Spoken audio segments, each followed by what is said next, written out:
एक कोने में एक पुरानी झोपड़ी थी। उसी में रहती थी दो बहनें, ज्योति और मीरा। माँ बाप कुछ साल पहले आई महामारी में गुजर गए थे। उनके जाने के बाद दोनों बहनें खुद ही एक दूसरे की सहारा थे। एक दिन अपने ही धुन में झूलती हुई मीरा मंदिर से लौट रही थी। हाथ में पूजा की थाली थी, चेहरे पर वही पुरानी मासूम मुस्कान। अब आई है तू मीरा? सूरज सर पर चढ़ आया और तू फूल चूहिया बनकर घूम रही है मंदिर में। दीदी, मैं जल्दी आने वाली थी, लेकिन गौरी काकी की बकरी झाड़ियों में फंस गई थी। निकालने में थोड़ी देर हो गई। तेरा क्या है? तू तो सबकी मदद करती घूमती रहे, चाहे घर में चूल्हा जले या ना जले। दीदी, आप गुस्सा क्यों करती हो? माँ कहती थी जो दूसरों के काम आए वही इंसान कहलाता है। माँ अब नहीं है मीरा, और उनके कहे बातों की अब इस दुनिया में कोई मूल्य नहीं रही। अब कोई किसी के लिए कुछ नहीं करता। मीरा चुप हो गई। उसके चेहरे पर हल्की उदासी थी। वो झोपड़ी के कोने में रखे उस लकड़ी के संदूक तक गई जिसमें माँ की यादें अब भी सांस लेती थीं। संदूक से निकाला हुआ एक साड़ी मीरा छू के अपनी दीदी से बोली, दीदी, जब ये साड़ी माँ पहनती थी ना, तब हमें देखकर मुस्कुराती थी, कहती थी तुम दोनों एक दूसरे का सहारा बनना। मीरा की बात सुनते ही ज्योति का चेहरा नम हो गया और उसकी आंखें पल भर को भीग गई। लेकिन ज्योति अपने भावनाओं को छुपाते हुए मीरा से बोली, मैं तुझसे सख्त हूँ मीरा, क्योंकि मैं डरती हूँ अगर तुझे भी एक दिन कुछ हो गया तो मैं अकेले कैसे जीऊंगी। इस दुनिया ने मुझसे सब छीन लिया है। मैं नहीं चाहती तू भी मेरी तरह कमजोर पड़ जाए, इसलिए तुझे मजबूत बना रही हूँ। दीदी, आप कमजोर नहीं हो, आप ही तो मेरी ताकत हो। अगर आप मेरा हाथ थामे रखो तो दुनिया की आंधी भी मुझे हिला नहीं सकती। मीरा की बात सुन के ज्योति के चेहरे पर उसके माता पिता के जाने के बाद पहली बार हल्की सी मुस्कान आई। उसी समय गांव की पगडंडी पर 3 परछाइयां उनके झोपड़ी की तरफ बढ़ रही थी। धर्मपाल बिमला और उनका बेटा कमल। वह थे बहनों के सगा चाचा चाची। अरे ज्योति, कैसी है मेरी बच्ची? तू ठीक तो है ना? बहुत मुश्किल से जिंदगी बीता रहे होगे ना भैया भाभी के जाने के बाद। हम ठीक हैं चाचा जी, अब जो है उसी में खुश हैं। खुश? झोपड़ी में? तुम्हारे हिस्से की जमीन को हमारे नाम कर देती तो हम तुम दोनों को अपने यहाँ रहने देते। तुम दोनों बहुत खुश रहती हमारे साथ। हाँ माँ, तुम सही कह रही हो। इनका घर भी पुराना हो चुका है और अब ये जमीन भी यूं ही पड़ी है, बर्बाद हो रही है। ये सब सुन के ज्योति की आंखों में आग सी चमक उठी। हमें किसी की जरूरत नहीं। बाबूजी की जमीन हमारी माँ और बाबूजी की आखिरी निशानी है, उसे हम यूं ही नहीं छोड़ेंगे। अरे बेटी, तुम्हारी जो खेतों की जमीन है वो भी तो बंजर ही पड़ी हुई है ना। और वैसे भी दुनिया समझदारी से चलती है और औरतें खेत नहीं जोतती। देख लेना, एक दिन रोती हुई आओगी हमारे पास, तब समझ आएगा कि रिश्तेदारों से मुंह नहीं मोड़ा करते। ज्योति को ये सब सुनाकर तीनों वहाँ से निकल गए। लेकिन मीरा ये सब घर के अंदर से सुन रही थी। ये सुन के उसका चेहरा उतर गया। दीदी, क्या सच में हम अकेले पड़ जाएंगे? वो लोग हमारी जमीन लेना चाहते हैं ना? हाँ मीरा, पर जब तक मैं जिंदा हूँ कोई हमारी जमीन छू भी नहीं सकता। तुझे कुछ नहीं होने दूंगी। रात को चूल्हे के आगे बैठी हुई मीरा अपनी दीदी से बोली, दीदी, माँ की साड़ी मैंने संभाल के फिर से संदूक में रख दी है। और हाँ दीदी, कल भागवत कथा है गांव में, चलोगी ना? मन को थोड़ा शांति मिलेगा सुन के। लोग बातें बनाते हैं मीरा, ताने मारते हैं और सोचते हैं कि हम प्रसाद के लालच में जाते हैं। पर हम तो अच्छे हैं ना, हमने कभी किसी की मदद नहीं लिया है। हमें डर कर नहीं, डट कर जीना चाहिए दीदी।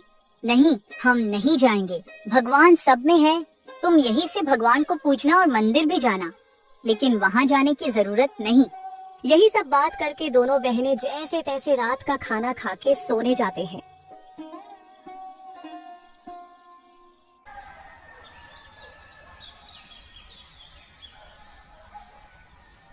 अगली सुबह दोनों बहनें अपनी जमीन को देखने जाते हैं, जिसमें दोनों बहनों ने मेहनत करके थोड़ी सी सब्जियां उगाई थी।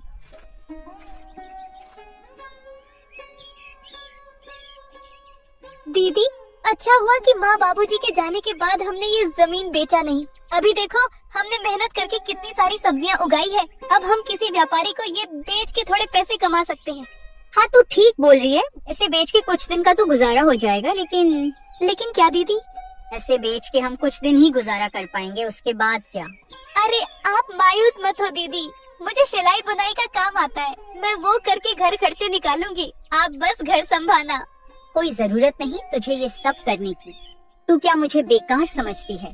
तू घर पर ही रहना, मैं लोगों के घर काम करने जाऊंगी और मुझे बांस की सीजें बनाना भी आती है जो बाबूजी ने सिखाया था। ये करके मैं घर का गुजारा निकाल लूंगी। ये सब बात करके दोनों कुछ समय अपने खेत में व्यतीत करने के बाद घर आते हैं।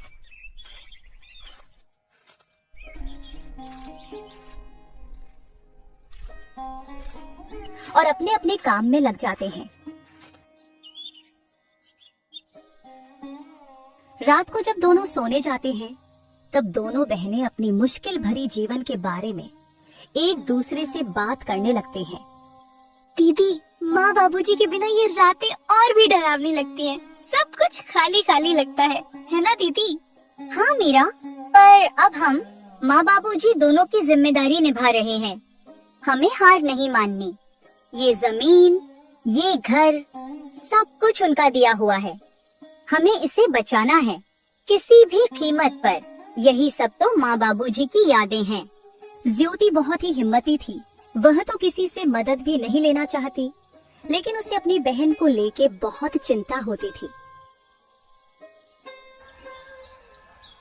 अगले दिन जब दोनों बहनें खेत पर पहुंची तो देखा कि जमीन के बीच एक खूंटी गड़ी हुई थी। दीदी, ये जमीन के बीचों बीच खूंटी कौन गाड़ गया? ये तो कल यहाँ नहीं थी और न ही हमने इसे गाड़ी है। जरूर इसे कोई यहाँ गाड़ गया है। ये जरूर हमारे चाचा चाची का काम होगा, लेकिन ये काम बिना किसी सरकारी आदमी के नहीं होता। इसका मतलब हमारे खेत को ये लोग बांटने की साजिश चला रहे हैं। उसी वक्त दूर से धर्मपाल आता दिखा और उसके साथ बिमला और उनका बेटा कमल भी था। तीनों के चेहरे पर अजीब सी मुस्कान थी। अरे बेटियों, घबरा क्यों रही हो? हम तो बस मदद करना चाहते हैं। तुम्हारे माँ बाप के जाने के बाद जमीन की देखभाल जरूरी है।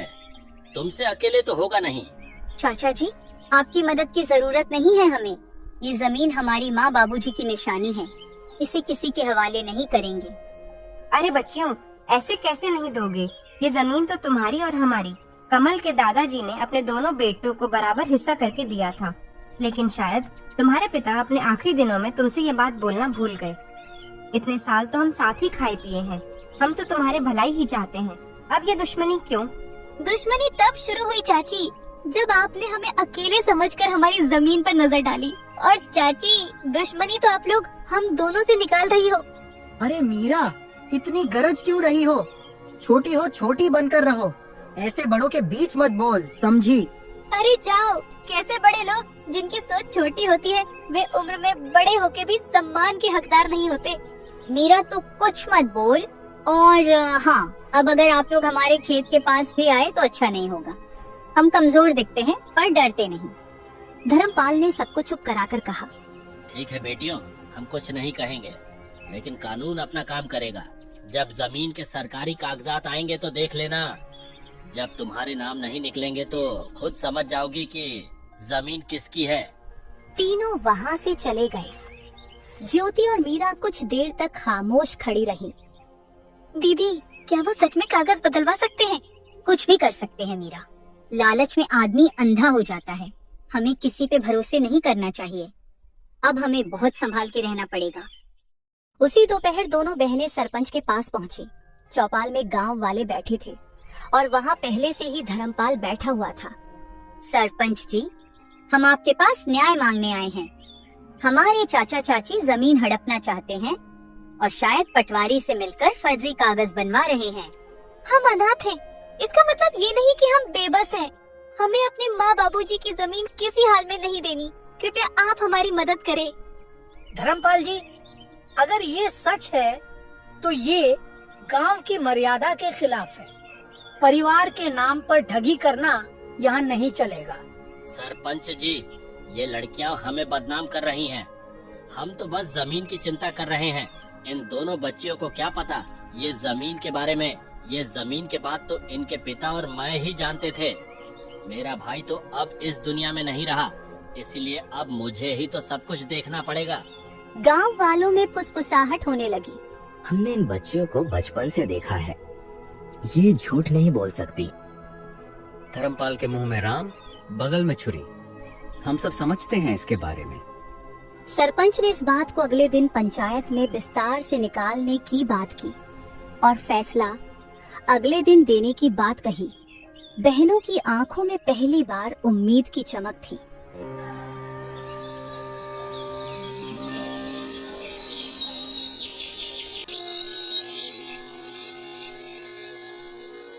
रात को झोपड़ी में दोनों बहनें आपस में बात करती हुई, दीदी क्या कल हमारा साथ देंगे गांव वाले? देखते हैं क्या होता है। मुझे किसी पर भी भरोसा नहीं रहा है। आखिर माँ बाबूजी के जाने के बाद मदद ही कहाँ की किसी ने हमारी। हमें बस भगवान पे भरोसा रखनी होगी।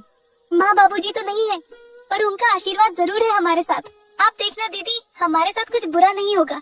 रात गहरी हो चली थी। दूर कहीं उल्लू की आवाज गूंजी और हवा में कुछ सिसकियां थीं और उन सिसकियों में मीरा की भी सिसकियां शामिल थीं। दोनों बहनों को चिंता की वजह से नींद भी नहीं आ रही थी। दीदी विश्वास ही नहीं होता है ना कि हम अब अकेले हैं। कभी कभी तो ऐसा लगता है कि बाबूजी अचानक आएंगे और मुझे गले लगा लेंगे। हाँ मीरा, मुझे भी उनकी कमी खटकती है, लेकिन तू चिंता मत कर, मैं हूँ ना। जब तक मैं जिंदा हूँ तुझे किसी चीज की कमी नहीं होने दूंगी। लेकिन दीदी जब माँ बाबूजी गए तब सबने कहा था हम हैं तुम्हारे साथ। फिर धीरे धीरे सब दूर होते गए। चाचा चाची तो जैसे बस हमारे हिस्से की जमीन के लिए ही हमारे करीब थे। ज्योति की आंखों में आंसू थे, लेकिन उसने उन्हें छुपाया। उसे अपनी बहन के सामने कमजोर नहीं पड़ना था। दुनिया बहुत चालाक है मीरा। रिश्ते अब खून से नहीं धन दौलत से बनते हैं, लेकिन हम भी अब चुप नहीं रहेंगे। अगर हमें अपने अधिकार के लिए लड़ना पड़े तो लड़ेंगे।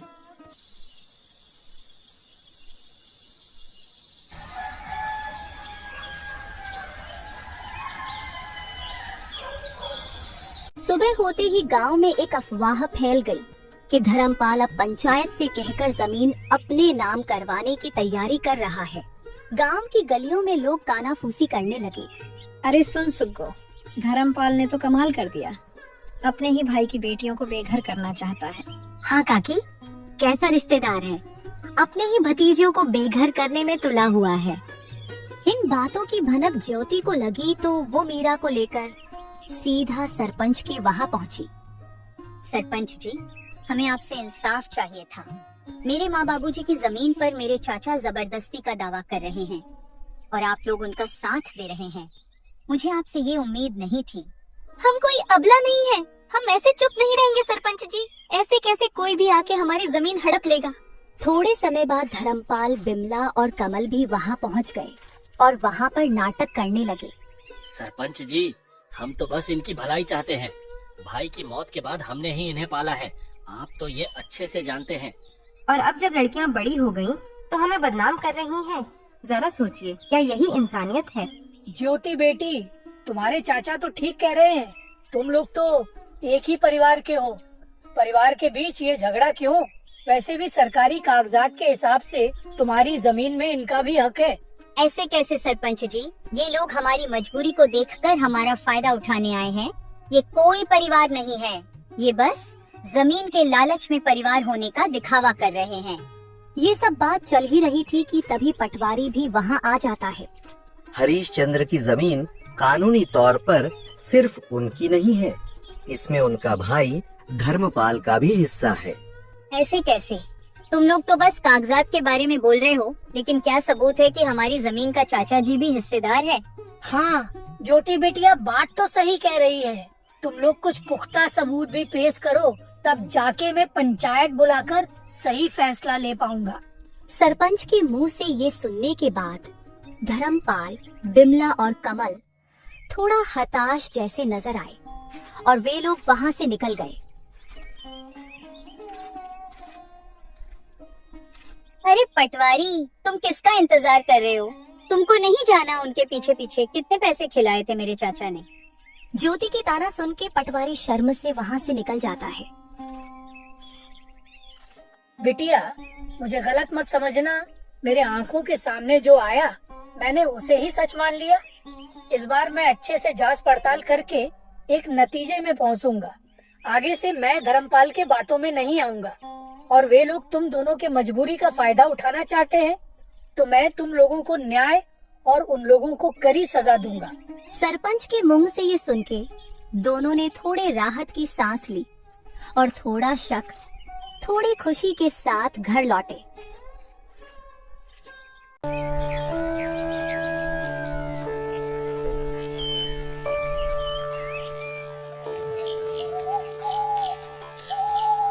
रात होते ही दोनों बहनें फिर से चारपाई में बैठ के बात करने लगते हैं। दीदी, आपको क्या लगता है कि हमारी जमीन हमारे पास रहेगी या फिर हमारे कपटी चाचा चाची को मिलेगी? हाँ मीरा, मैं भी वही सोच रही हूँ। उन लोगों का कोई भरोसा नहीं। वे लोग इतने लालची हैं कि हमारे साथ कुछ भी कर सकते हैं। माँ बाबूजी के जाने के बाद उन लोगों ने अपना असली रंग दिखना शुरू कर दिया है। यही सब चिंता में दोनों बहनों ने मुश्किल से अपनी रात काटी।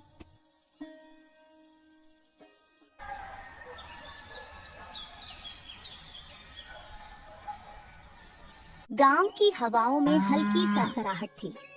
आसमान में बादल थे पर बारिश का कोई नाम ओ निशान नहीं।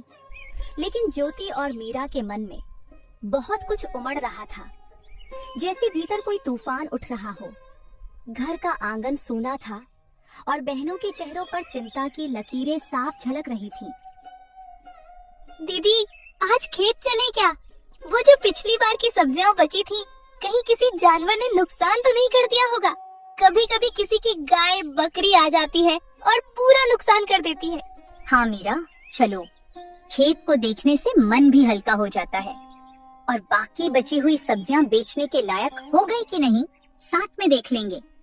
लेकिन मुझे एक बात को लेके चिंता है। गाय बकरी का तो पता नहीं, बस कोई इंसान हमारे खेत को नुकसान न पहुंचाए। वैसे भी हमारे अपने ही हमारे जमीन पे बुरी नजर डाले हुए हैं। दोनों बहनें खेत की ओर चल पड़ी। रास्ते में पेड़ों की छाव थी और चिड़िया की सहल पहल।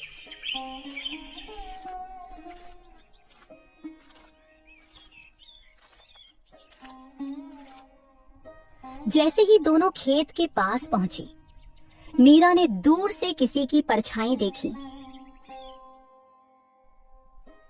दीदी, वो देखो, वो कमल ही है ना? कमल उनके सामने खड़ा हो गया।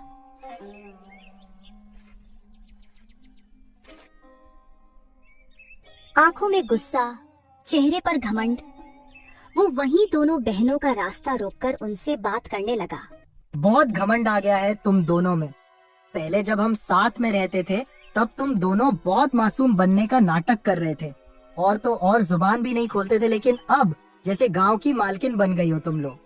कमल भैया, हमने किसी से कुछ छीना नहीं है, बस जो हमारा हक था वही लिया है। हम आज भी किसी से बैर नहीं रखते और न ही पहले किसी से मेहरबानी लिए थे। तुम लोगों को लगता है कि इतनी आसानी से सब कुछ ले लोगी? ये सब मेरे बाबा की जमीन है। पहले तो प्यार से हमारे साथ रहने को बोल रहे थे तुम लोगों से, लेकिन अब देखना, एक एक चीज छीन लूंगा तुमसे। तुम दोनों को ऐसा सबक सिखाऊंगा कि जिंदगी भर याद रहेगा। मीरा कमल की धमकी से थोड़ा डर गई और डरते हुए ज्योति से बोली, दीदी, इसने फिर धमकी दी है।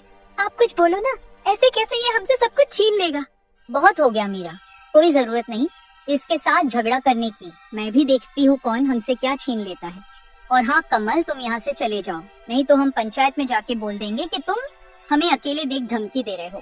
हाँ हाँ, जा रहा हूँ, लेकिन हाँ ज्योति, तुम बहुत ज्यादा ऊपर उड़ रही हो। संभाल के रहना, कब नीचे गिरेगी पता ही नहीं लगेगा। ऐसे ही कमल दोनों को धमकी देके वहाँ से चला जाता है। कमल की धमकी भरी बातें सुन के दोनों थोड़े मायूस हो जाती हैं। ज्योति जो अपने बहन के सामने हिम्मत से खड़ी हुई थी, उसके मन में भी डर था। वो मन ही मन कमल की बातों को लेकर बहुत चिंतित थी। कुछ समय के बाद दोनों बहनें घर लौटे। घर लौटकर दोनों बहनें चिंता में डूबे हुए थे। रोज की धमकी और षड्यंत्र ने दोनों के जीवन में बहुत सारे चिंता और दुख ला दिया था। दीदी, ये लोग हमारे पीछे क्यों पड़े हुए हैं?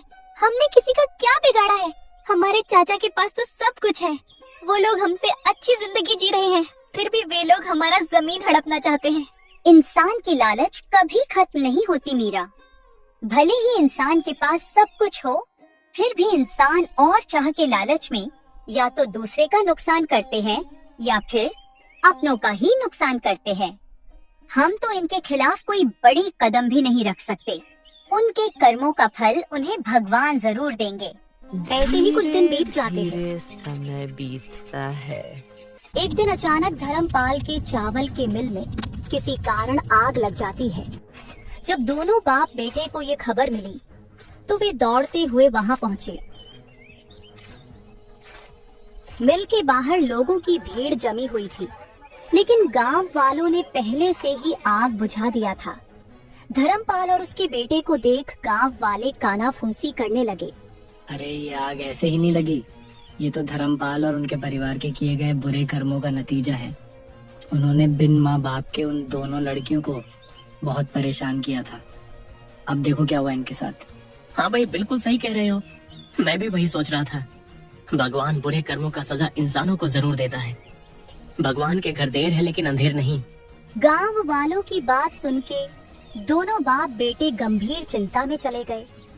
ज्योति और मीरा के प्रति उनका जो व्यवहार था वो सोच के धर्मपाल को बुरा लगने लगा। तभी दूसरे गांव का एक जमींदार आया जिसके साथ धर्मपाल ये चावल के मिल का व्यापार करता था। अरे ओ धर्मपाल, मिल में तो आग लग गई, मेरे पैसे तो सारे डूब गए। तेरे भरोसे मैंने तेरे जमीन में मिल खुलवाकर व्यापार किया था।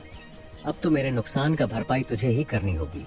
सेठ जी, पता नहीं ये हादसा कैसे और क्यों हुआ, लेकिन आप निश्चिंत रहे, मैं कुछ न कुछ करूंगा। आप मुझे थोड़े मोहलत दे दो बस। अरे कैसी मोहलत? तेरे साथ व्यापार किया वही तेरे लिए बहुत मदद हो गई। अब मैं तेरे लिए कुछ नहीं करूंगा।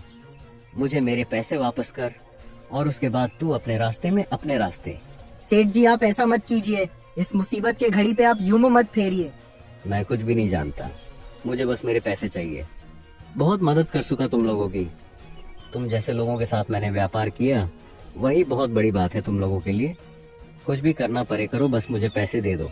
ठीक है, फिर आप मेरे इस जमीन को ले लीजिए। इस जमीन से तो आपका थोड़े से कर्ज चूकता हो जाएगा ना। अगर हो जाए तो मैं आपको कल जमीन के कागजात भेज दूंगा, और बाकी के पैसे मैं नहीं दूंगा, क्योंकि आप भी मेरे इस चावल के मिल का हिस्सेदार थे और आपने इससे मुझसे ज्यादा मुनाफा कमाया है।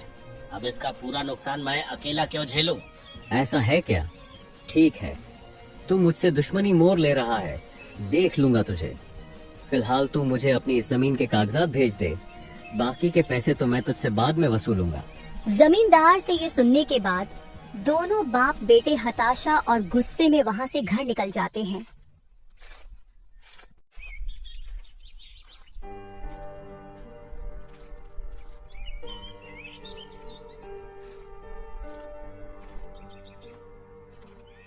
घर जाके धर्मपाल अपनी पत्नी से आज के दुखद हादसे के बारे में दुखी मन से बताता है। अरे भाग्यवान, हमारे साथ ये क्या हो गया? हम तो पल भर में बर्बाद हो गए। पूरा कारोबार, जमीन सब कुछ छीन गया। अब तो बस ये घर ही बचा हुआ है। मुझे पता है ये सब भगवान हमारे बुरे कर्मों का फल दिया है हमको। ये जी, आप ऐसे मायूस मत हो, कुछ रास्ता होगा। हम ऐसे कैसे बर्बाद हो गए? और हाँ, आप तो वो दूसरे गांव के जमींदार के साथ व्यापार करते थे ना, उनसे मदद मांगिए ना, वो तो कुछ मदद कर देगा। अरे कैसी मदद माँ, वो आदमी मदद करेगा।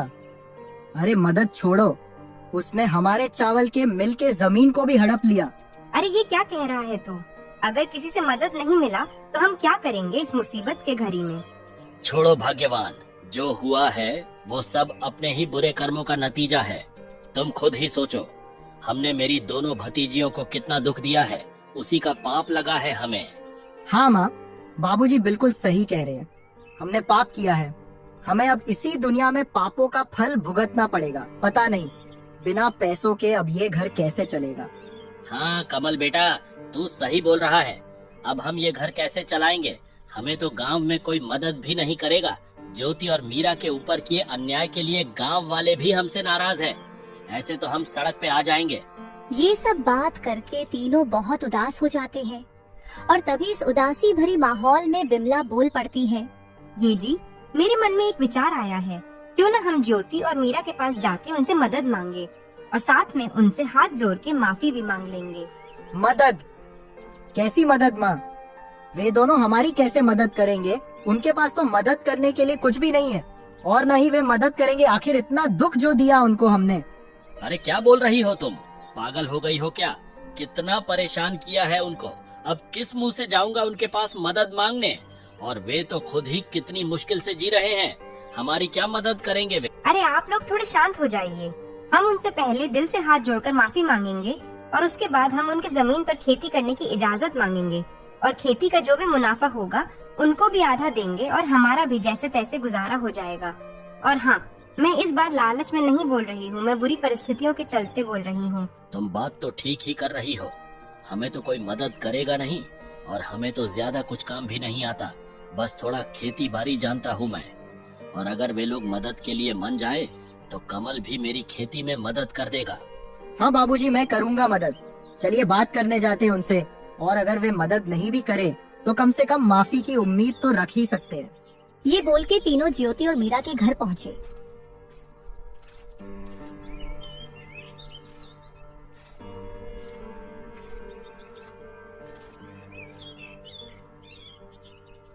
चाचा जी, आप लोग अब यहाँ क्या लेने आए हो?